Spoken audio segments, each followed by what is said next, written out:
Palais by SAT. Look, some good news. Hold on. Palais? Yes, that's right. Boy, SAT has something called, hold on, Palais. Look, talk, SAT is having a special for this independence season, and you need to get connected to enjoy the benefits. It's called Palais.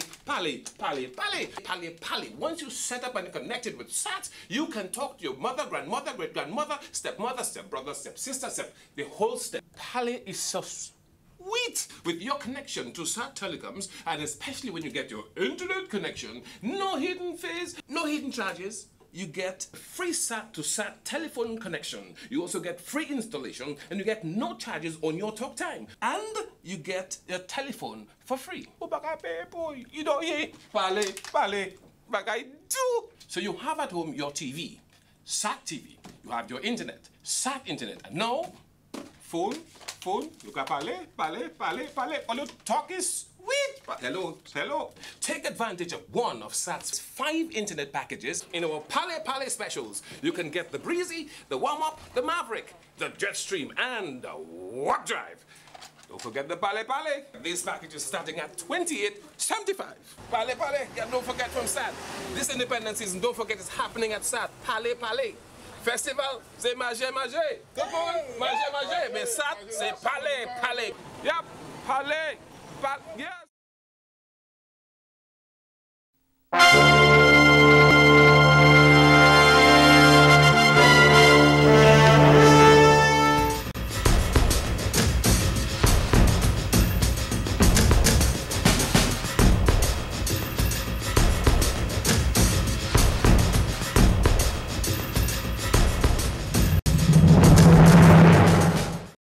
Good evening, I am Nisha Charles and I'm your presenter for today.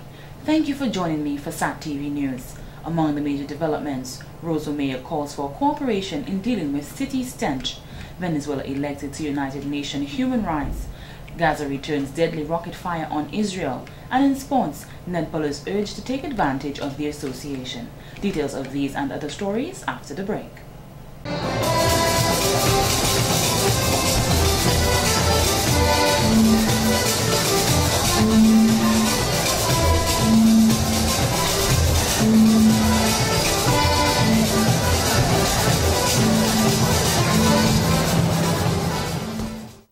Thank you for staying with us. Now for the details of the news.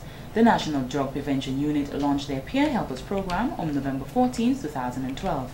The Peer Helpers program will be inducted into primary schools.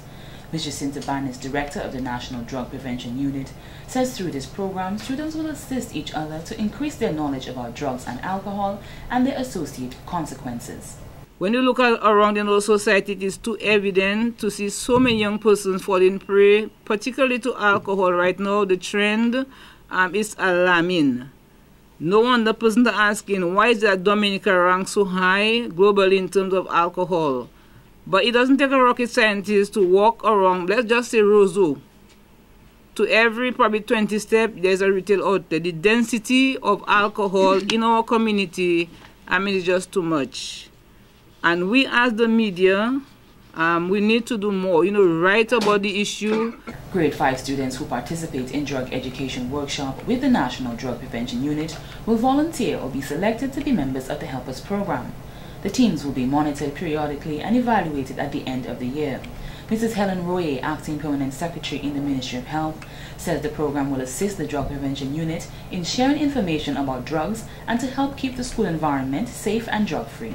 I don't know for some of your areas, but where I live, on a Saturday, Friday, Saturday, Sunday, is Juve, is Bacchanal, they're on the road, and you say that is a little free time you allow them. You do not know who they go out with. You pass on the roadside and you look at 10, 11, 12-year-old girls and boys. Before it used to be boys, but you would have seen the trend has changed. Our young girls are drinking as much as our young boys because it's their boyfriend and these are the people they believe in. But I'm saying, where do these children come from? They come from a home. The Ministry of Health is also concerned about the trend in drug use, which results in about 80% of youth admission into the psychiatric unit. If you were to visit, it's not so many persons that are depressed or persons who have personal problems. It's a lot of our youth, and why? Most of them it's related to drugs. And you heard the director also mention that our male they're at risk. And I've discussed, I think, when when I used to be the coordinator of health promotion, we started off a very good initiative, Mr. Holmes. And I'm looking forward for further partnership with the school and with Carryman, that we put something for our male that are at risk. For the Peer Helpers program, principals must fill in a registration form in order for the school to participate. The program will allow students to send articles, poems, and artwork for publication, and will use their leisure time to speak with their peers. They will also keep a journal as part of the program. And in more news, although Carryman stands for Caribbean Male Action Network, representative of Carryman, Mr. Malcolm Centrose, says it is a community of caring men committed to partnering with women to create a just world where people achieve their fullest potential.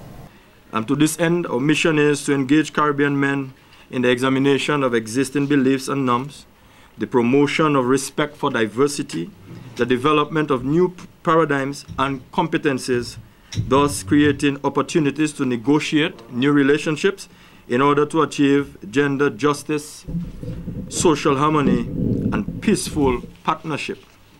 Mr. Centrose stated that they have done a number of things as a new group, such as observing International Men's Day and hosting interesting programs for the betterment of the youth. We'll talk about initiatives that will give men and boys the best chance and the best choice to develop in a wholesome way.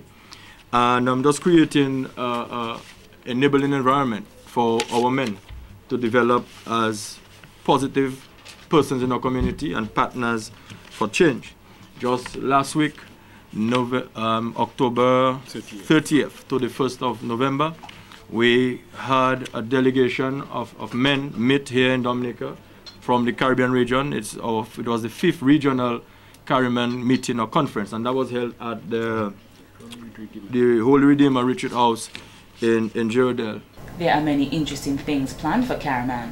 President Mr. Thomas Holmes says the purpose of the group is to create space for boys and men to come together and discuss their issues. They also collaborate with women's groups and organizations. But they also have to think of violence among young males. And next week, in fact for the next 2 weeks, going to be very active in Dominica, because on Sunday, Carryman is going to partner with the Gender Affairs, Bureau of Gender Affairs, and also Welfare Division, because we're going to have an ecumenical service at Granby, Matutus Park in Granby, where we're going to start the program for the week, where we're going to say no to abuse to children, and we're going to have a theme that says big men do not abuse children. Carryman will be observing a very important day on Monday, November 19th, which is International Men's Day, that is also being observed all over the world. This will be held under the theme Helping Boys Live Longer, Healthier and Happier Lives. And then what we're going to do, a number of activities. On Monday morning, we're going to have over 100 students from the secondary schools coming together at the Goodwill Parish Hall, and then we're going to call it Boys Talk, where we're going to have men who have influence in the community, and then who we rely on or we look on as role models to really lead our boys into some meaningful life discussions. Mr. Holmes says they will also be promoting fathers and positive role models in schools, homes and communities, as well as giving encouragement to all the boys starting from early childhood level. In more news, many persons have been complaining of the smell and litter on the streets of Roseau for a period of time. However, Mayor of Roseau, His Worship Cecil Joseph, says restaurant owners and citizens' urination in public are the two major contributing factors to the issue. You have a number of restaurant owners in the city of Roseau who, when they're through with their business, all their waste matter goes down to the gutter. So their old oils, their old rice, or their old foods, particles of foods, goes down to the gutter and create that constant stench. Mr. Joseph says he requested from the Physical Planning Division to establish grease traps for all restaurants that will confine all particles and debris. He said there should be frequent visits to these establishments to ensure that they have proper means of getting rid of waste. He said with the absence of that, there will be a constant stench and growing smell in the city. He also added that despite various meetings with the Physical Planning Division, this has not been given much attention, and the Roseau City Council has yet to receive a satisfactory reason from restaurant owners in the city. We have found the construction of the bayfront. They have built the bayfront in a manner in which water should be let off from the gutters into a culvert, into the sea. The culvert is higher than that of the drains, and by that what happens when all matter, all grey waters go into the gutters, supposed to be escaping onto the bayfront through the culvert, it blasts onto a wall, and by so it doesn't allow that water, that matter, to go out of or go into the sea. And that's why he said because of the poor drainage systems in Roseau, it floods very easily when rain falls. To fix the drainage issue, it would cost millions of dollars. He suggested that management of the Dominica Water and Sewage Company, DOWASCO, ensure that they do their best to get all grey matter waste going through the system. With this, the grey matter will then travel to the plants to be treated before being released into the sea. The third reason for the fact that Roseau has a stench is that people indiscriminately urinate in the city and fail to understand that when they urinate, that when the sun beats onto that urination, it will create a serious stench. Onto that urine, that it will create a serious stench. And we as a people have to be a little bit more responsible.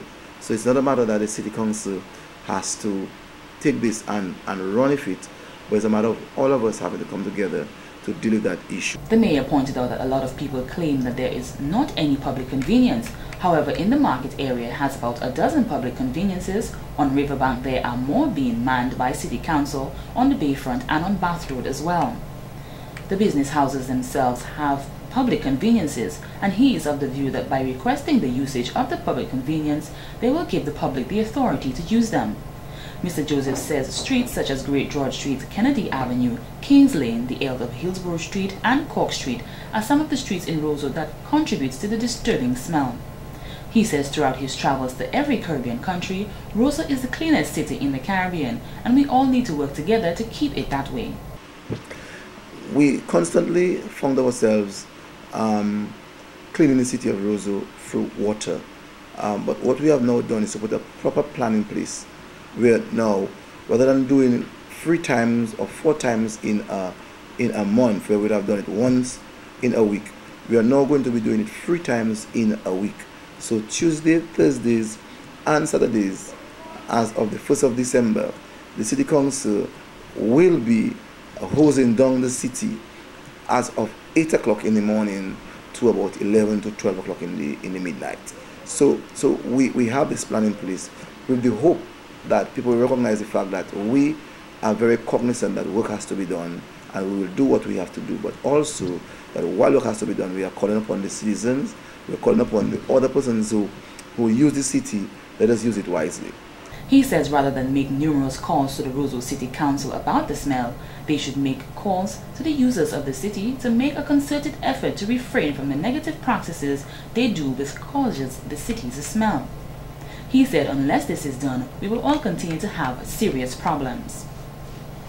And it was all smiles for residents, children and management of the Operation Youthquake on Thursday, November 15th, as they received the cash donation from the President, Mr. Elliot Williams.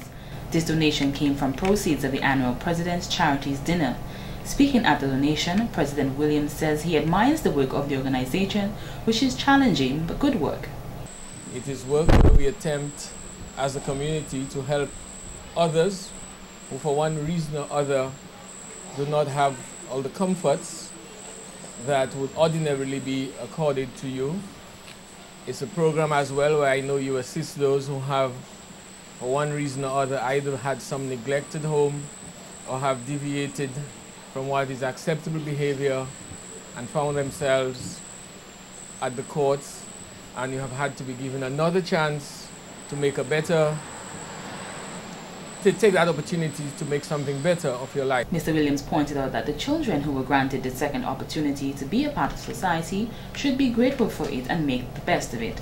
Some students at the Roseau Primary School who were present received advice from the president. And I do hope that you are making very good use of the opportunity you have at school.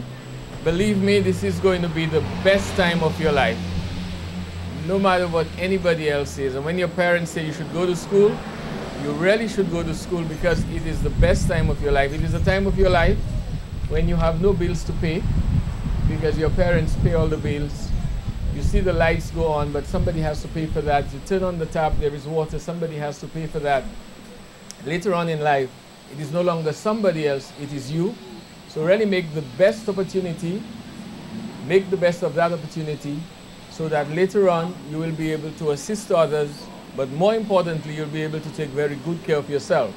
He advised the students that education is the best investment that any human being can make, so the students must take it very seriously and invest their time to ensure all homework is always done, among other school-related activities.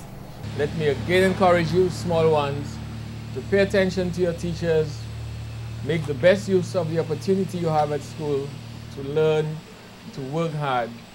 And for you who have had the second chance, make the best of it. And to the staff, thank you on behalf of the government and people, to the board for the work you're doing, because I am aware this is not easy work. It is not a work for which you are richly rewarded in material terms, but the good God above, I'm sure, will take note of the work you're doing with the young ones. The president also donated a bag of rice to the Youthquake so they would not have to purchase rice for the next few weeks. The management of the Operation Youthquake expressed thanks to the president and said the donations will go a long way. The president also made a cash donation to the Mount Carmel Retirement Home, while he will be making donations to organizations such as the Grotto Home for the Homeless, Alpha Center, Workshop for the Blind, and the Dominica Infirmary, among others. His Excellency is scheduled to visit the Princess Margaret Hospital on December 13th. In more news, the Salisbury Enhancement Committee, SEC, which was formed in 2008, is seeking to enhance its community by embarking on a number of projects. Chairman of SEC, Mr. Kevin Vidal, said it started out with a community-based website in 2007 to fill the gap in the community of Salisbury, which was void since 1966. There was no active development group in the community, so with the young people, at that time it was about 7 of us, and we grew from there.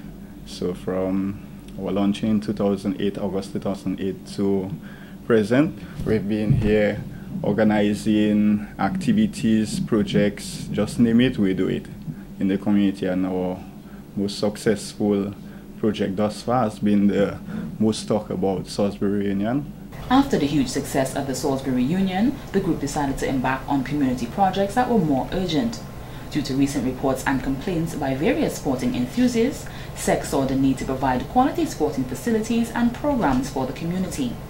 Mr. Vidal says their latest project is upgrading the playing field to include a retaining wall, backfilling the grounds, resurfacing, fencing, washroom facilities, and pavilion and spectator stands. Yes, well, thus far we have done the topographical survey of the area, and we're in the stage of completing the project proposal with the builder and other individuals who are assisting. We have Mr. Reginald John of Reginald John Construction assisting us. He has been assisting us throughout the years, and he's assisting us in the design and the estimate. So that's where we are currently. And we started started raising funds for the project. The committee will be hosting a series of fundraising activities to raise funds for the project. A raffle of a Fratskin TV has begun and will be drawn in December 2012.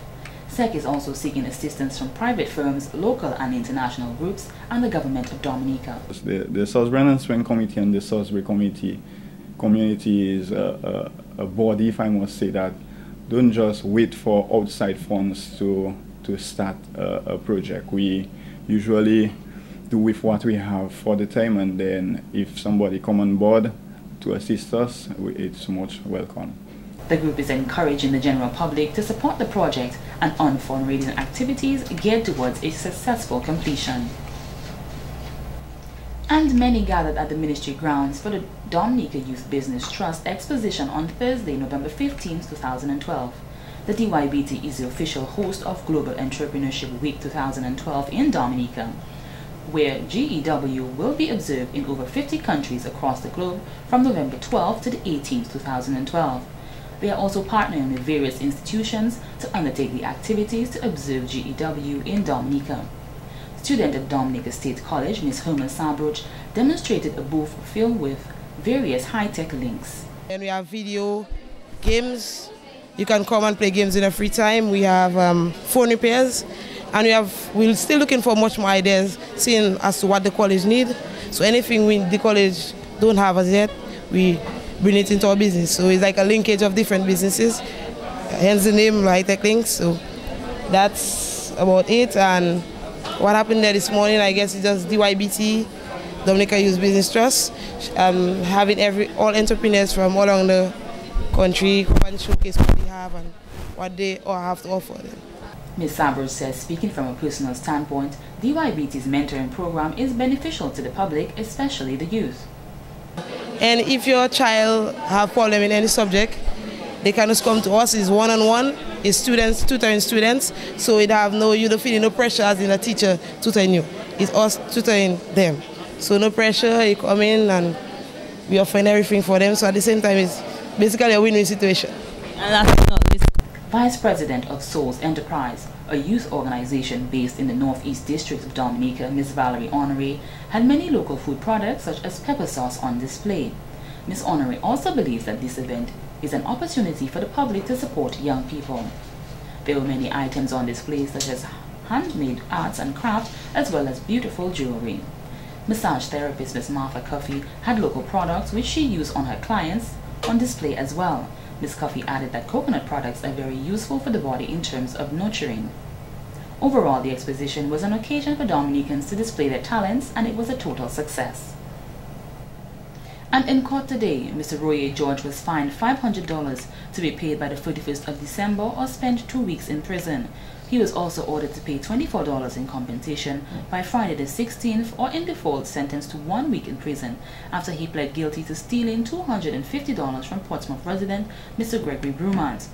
According to the facts, Mr. Brumant was at Woody's Pizza doing construction where he and the defendant were engaged in a conversation. During this conversation, it was reported that Royer tapped twice on the right front pocket of Brumant. When the defendant was confronted, he denied the allegation. After a report was made, Royer stated, "I do not know anything about that. I found it in the drain in front of Woody's Pizza." During a search of the defendant, $226 was recovered. When further questioned, he replied, "Officer, I can just give the man his money back." Although Royer had been in court before, in the past, it was not for a similar offense. In court, he stated that he has 2 children, a 7- and a 5-year-old. He also said that he lives with his mother, who is currently ill, and his dad just had a stroke. He added that they all need help, and it is his responsibility. Royer stated that the money found was to buy textbooks and the other materials for the children, since he is on government's waiting list since September. This has been the local segment of the news. Coming up next, regional highlights. It's only when we unite as one, then a lot more thing can be done. Stop this useless fight down, killing out your own brother man. Time we rise and all realize we have an enemy in disguise, standing right in the mix of you. Got to know who is who. This is Derek Rapiters and you're watching SAT TV. That's what I have, SAT TV. SAT TV, that's the way to go. Rah! To the world. Ooh diddy, ooh diddy, ooh diddy.